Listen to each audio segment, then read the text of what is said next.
നെല്ലായ പഞ്ചായത്തിൽ ക്ഷേമ പെൻഷനുകൾ വിതരണം ചെയ്യാതെ വൈകിപ്പിക്കുന്ന നെല്ലായ അഗ്രികൾച്ചറൽ ഇംപ്രൂവ്മെന്റ് ബാങ്കിന്റെ നടപടിക്കെതിരെ യുഡിഎഫ് പ്രതിഷേധം. യുഡിഎഫ് നെല്ലായ പഞ്ചായത്ത് കമ്മിറ്റിയുടെ നേതൃത്വത്തിൽ പ്രതിഷേധ മാർച്ച് സംഘടിപ്പിച്ചു.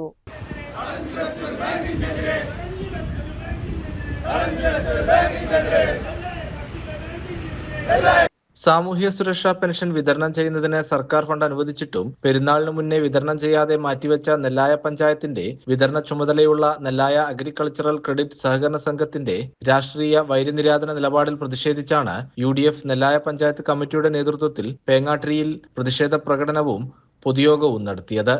സ്വാഭാവികമായിട്ടും പെരുന്നാളും വിഷുവും ഓണവും ഒക്കെ വരുമ്പോൾ സർക്കാരുകൾ ഈ പെൻഷൻ മുൻകൂട്ടി വിതരണം ചെയ്യുന്നത് അത് അവർക്ക് അവരുടെ ആ ആഘോഷത്തിന് ഉപകരിക്കുമാറാകട്ടെ എന്ന് കരുതിയിട്ടാണ്. എന്നാൽ ഇവര് മറ്റു ബാങ്കുകളൊക്കെ ഇത് വിതരണം ചെയ്യാൻ തയ്യാറായപ്പോൾ നെല്ലായ ഗ്രാമപഞ്ചായത്ത് പരിധിയിൽ ഇത് വിതരണം ചെയ്യാൻ ചുമതലയുള്ള ഇവിടുത്തെ കാർഷിക വികസന ബാങ്ക് CPM ഭരിക്കുന്ന ബാങ്ക് അത് വിതരണം ചെയ്യാതെ വൈകിപ്പിച്ചുകൊണ്ട് ഐക്യ ജനാധിപത്യ മുന്നണി സർക്കാരിനെതിരെ ജനങ്ങൾക്കിടയിൽ ഒരു രോഷമുണ്ടാക്കിയെടുക്കാൻ വേണ്ടിയുള്ള തികച്ചും വില കുറഞ്ഞ രാഷ്ട്രീയമാണ് ഇവിടെ കളിച്ചുകൊണ്ടിരിക്കുന്നത്.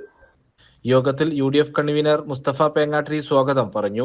UDF ചെയർമാൻ മേലാടയിൽ ബാപ്പുട്ടി അധ്യക്ഷനായി. Block Congress vice president N Janardhanan, മണ്ഡലം president KMK Babu, Muslim League panchayat committee president Hamsath Madala, Congress മുൻ മണ്ഡലം പ്രസിഡന്റ് രാജീവ്, യൂത്ത് കോൺഗ്രസ് മണ്ഡലം പ്രസിഡന്റ് മൻസൂർ ഇംബാനു, യൂത്ത് ലീഗ് ജില്ലാ vice president Unais Marayamangalam, KP Muhammad, Althaf Mangalassery, ഗ്രാമപഞ്ചായത്ത് അംഗങ്ങൾ എന്നിവർ പങ്കെടുത്ത് സംസാരിച്ചു.